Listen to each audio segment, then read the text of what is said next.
Olá, seja bem-vindo. Estamos de volta no canal Palavra que dá vida ao homem com a lição da Escola Bíblica Dominical. Muito bem. É a lição de número 6 que fala sobre Neemias reconstrói os muros de Jerusalém. Nosso textuário diz o seguinte: Nunca mais se ouvirá de violência na tua terra, de desolação ou destruição nos teus termos, mas os teus muros chamarás salvação e as tuas portas louvor. Isaías 60:18. Verdade prática diz: somente despertados podemos vencer qualquer obstáculo para realizar a obra de Deus. Leitura bíblica em classe diz assim: Neemias 3, primeiro. As palavras de Neemias, filho de Racalias, e sucedeu no mês de Quisleu, no ano 20º, estando eu em Susa, a fortaleza, que veio Hanani, um de meus irmãos, ele e alguns de Judá, e perguntei-lhes pelos judeus que escaparam e que restaram do cativeiro, e acerca de Jerusalém. E disseram-me: os restantes que não foram levados para o cativeiro, lá na província estão em grande miséria e desprezo, e o muro de Jerusalém fendido, e as suas portas queimadas a fogo. E sucedeu que, ouvindo eu essas palavras, assentei-me e chorei e lamentei por alguns dias, e estive jejuando e orando perante o Deus dos céus. Neemias 2, primeiro diz: Sucedeu, pois, no mês de Nissan, no ano 20º do rei Artaxerxes, que estava posto o vinho diante dele, e eu tomei o vinho e o dei ao rei, porém nunca antes estivera triste diante dele. O rei me disse: por que está triste o teu rosto? Pois não estás doente? Mas é isso, senão tristeza de coração. Então temi muito em grande maneira, e disse ao rei: viva o rei para sempre. Como não estaria triste meu rosto, estando a cidade, o lugar do sepulcro de meus pais, assolada e tendo sido consumidas suas portas a fogo? E o rei me disse: que me pedes agora? Então orei ao Deus dos céus e disse ao rei: se é do agrado do rei, e se o teu servo é aceito em tua presença, peço-te que me envies a Judá, a cidade do sepulcro de meus pais, para que eu a edifique. Então o rei me disse, estando a rainha sentada junto a ele: quanto durará a tua viagem? E quando voltarás? E aprove ao rei enviar-me, e apontou-lhe um certo tempo. Disse mais ao rei: se ao rei parecer bem, deis-me cartas para os governantes da além do rio, para que me deem passagem até que chegue a Judá. Como também uma carta para Asaf, guarda do jardim do rei, para que me dê madeira para cobrir as portas do poço da casa, e para o muro da cidade, e para a casa em que eu houver de entrar. E o rei me deu, segundo a boa mão de Deus sobre mim. Então vim aos governadores além do rio e dei-lhes as cartas do rei e o que o rei tinha enviado comigo, chefes do exército e cavaleiros. Então, na introdução da lição de hoje, nós vamos ver que Deus, ele novamente levanta o povo e incentiva o povo a trabalhar na sua obra e a produzir. Todo mundo que é chamado por Deus precisa produzir. Nesse momento, nós temos aqui no tópico de número 1, Deus responde às orações de Neemias, né? Deus enviou emissários para informar Neemias acerca da situação da cidade de Jerusalém, da cidade dos seus pais, dos seus antepassados, né? Hanani contou com os judeus, como os judeus que haviam retornado de Jerusalém viviam uma vida difícil, uma vida miserável, uma cidade destruída, consumida, abandonada, terra de ninguém, e de como a cidade estava com os muros fendidos, as portas queimadas, e aquilo tocou o coração de Neemias, que era patriota da cidade, que era oriundo da cidade, que era servo do Deus Altíssimo e que conhecia todas as histórias da cidade e as promessas de Deus para aquele povo. No tópico de número 2, nós vemos que Neemias está angustiado e ele vai jejuar e orar. Deus desperta em Jeremias uma profunda angústia pela situação do povo.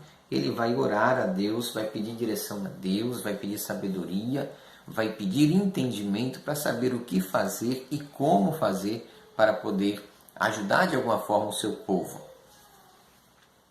No tópico de número 3, nós vamos ver que Deus ele responde às orações de Neemias, ele se manifesta. Por inspiração de Deus, o rei perguntou a Neemias: que me pedes agora? E Neemias orou ao Deus do céu para que pudesse responder ao rei dentro da direção de Deus. Então, o rei observa a tristeza, observa o semblante de Neemias, e Deus toca no coração do rei e ele pergunta: o que eu posso fazer? Como posso ajudar? Neemias, por sua vez, ele ora a Deus, pede um direcionamento e lança para o rei uma proposta. Essa proposta vai ser para que ele possa voltar à sua cidade e reconstruir aquilo que está destruído. No tópico de número 4, nós vamos ver que Deus despertou o rei para atender esse pedido de Neemias. Então diz assim: Neemias recebeu carta do rei dirigida aos governadores da região e ainda uma carta com ordem para o que fosse necessário para a construção. Então ele não estava desamparado nem por Deus, nem pelo rei, porque Deus já havia trabalhado no coração do rei para que assim fosse feito. É importante nós lembrarmos que há momentos em que Deus usa pessoas para abençoar a sua vida.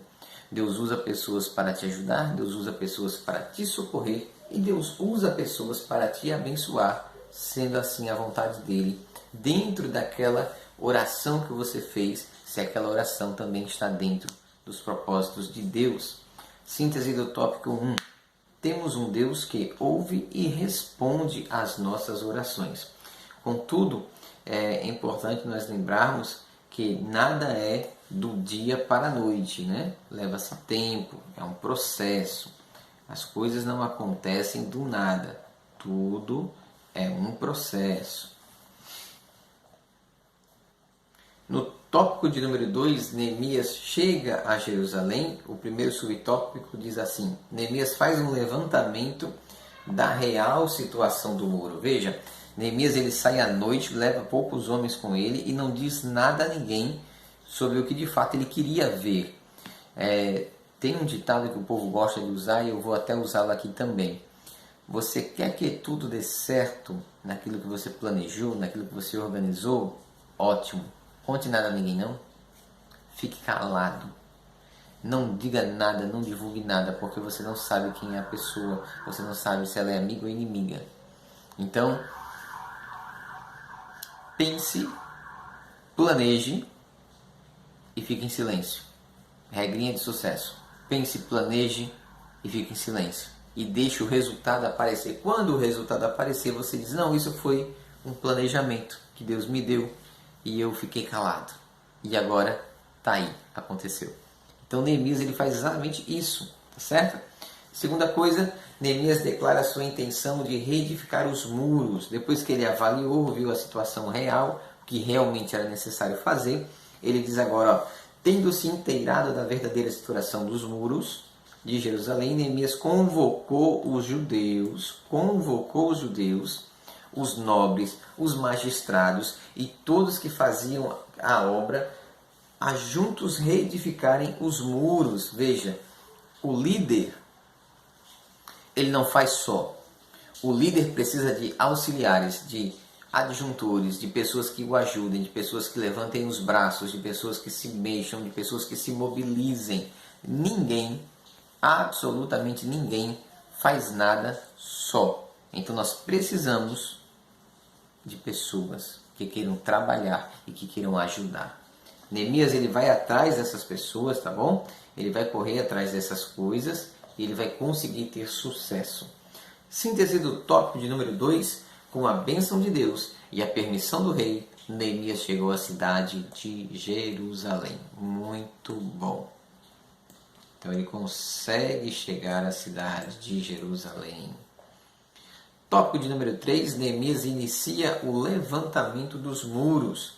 O plano de Neemias já estava evidente, fez a pesquisa, separou as pessoas, cada um no seu cada qual e todo mundo trabalhando em prol da obra de Deus. Pessoas foram encarregadas de levantar o muro em toda a sua extensão. Nós tínhamos pessoas que trabalhavam na parte do muro que ficava em frente à sua casa. Então nós tínhamos pessoas que eram encarregadas de levar entulho, trazer material, de fechar o muro, de vigiar. todo mundo teve função. Assim é na casa de Deus. Todo mundo tem trabalho. Precisamos de você para trabalhar na casa de Deus. Segundo, a tática de Neemias. Neemias tinha um plano que aproveitava todos os que quisessem trabalhar. Eu não preciso de pessoas qualificadas ao extremo para exercer determinadas funções. Eu preciso de pessoas que queiram trabalhar e que poderão ser qualificadas posteriormente. Quando Jesus chama os 12 apóstolos, se nós formos olhar a ótica humana, era um mais enrolado do que o outro. Cada um tinha o seu problema, tinha o seu defeito. E Cristo não buscou entre os doutores, ele não buscou entre a elite, ele buscou no povo. Por quê? Porque ele achou 12 pessoas que estavam dispostas a trabalhar, e à medida que eu tenho alguém disposto a trabalhar, essa pessoa pode ser capacitada para exercer a função a qual lhe foi confiada. Muito bom. No subtópico número 3 ele diz: a união dos judeus ficou ameaçada. Apesar da boa organização, a união necessária para a realização daquela grande obra estava ameaçada. Né? Por quê? Porque surgiu um problema entre os pobres e os ricos. Neemias tomou conhecimento do problema e sabiamente resolveu. Então houve ali um atritozinho, porque isso é normal. Onde se tem muita gente, se há atrito. Nem todo mundo se concorda, nem todo mundo se apoia, nem todo mundo se conversa. Contudo, todos trabalham juntos. E esses atritos vai ser resolvido pela liderança, que é o pacificador entre ambas as partes. Síntese do tópico de número 3, Neemias, cheio de fé e coragem, inicia o levantamento dos muros. O que precisamos na igreja? Precisamos de pessoas que tenham fé e tenham coragem para começar a levantar os muros. Só isso. O restante vai vir naturalmente. Naturalmente. Tópico de número 4. O levantamento dos muros provocou grande oposição. Iniciada a edificação dos muros, nós temos quem? Sanbalate e Tobias. Quem é Sanbalate e quem é Tobias na nossa sociedade? São as pessoas que não fazem, não querem que ninguém faça e não deixam ninguém fazer. São pessoas que são inimigas da boa obra. Ela quer que tudo pereça, que tudo seja desfeito, que tudo seja destruído, que tudo seja consumido. Ela quer que o mundo se acabe, mas que nada vá para frente. Então, aqui nós vamos ter uma dificuldade com esse tipo de gente chamada de Sanbalate e Tobias. Síntese do tópico de número 4, muito resumidinho, muito pequenininho. O que que ele diz? Ele diz o seguinte: os inimigos se levantaram para impedir a construção dos muros, mas não conseguiram, tá bom? Vamos lá. Tópico de número 5. O muro foi solenemente inaugurado. Então, o muro foi levantado, sim. Para a dedicação dos muros foram convocados todos os levitas a fim de dedicarem os muros com alegria, com louvores, com canto, com saltério, com alaúdes e com harpas. Neemias 12, 27 está lá registrado. Então, houve uma alegria tão grande em Jerusalém que o som da festa podia ser ouvido de longe. Neemias 12, 43.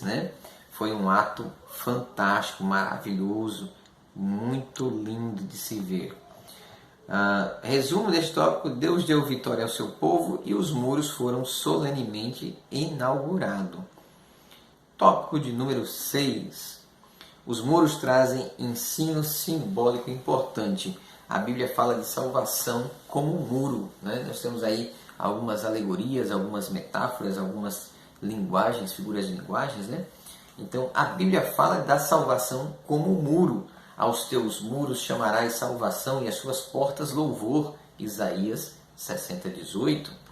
O muro da salvação fala da divina proteção que beneficia aqueles que se abrigam dentro dele. Aqueles que estão dentro dos átrios do Senhor estão guardados, estão protegidos e não perecerão jamais. O muro da salvação é uma permanente linha divisória entre o reino de Deus e o reino deste mundo.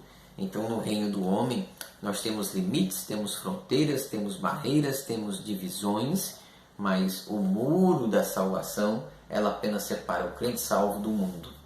O que é justo do injusto, o que é santo do profano, o que é digno do que não é digno, o que é bom do que é mal. Então aqueles que estão dentro dos muros da salvação de Deus, eles não são mais deste mundo, eles estão apenas passando um tempo. Vai chegar a hora em que Deus os recolherá para si, porque este mundo não os conhece, nem jamais os conhecerão. Vamos levantar os muros, vamos fazer a obra, vamos fechar as roturas e vamos fazer tudo para a glória de Deus. Deus te abençoe, em nome de Jesus.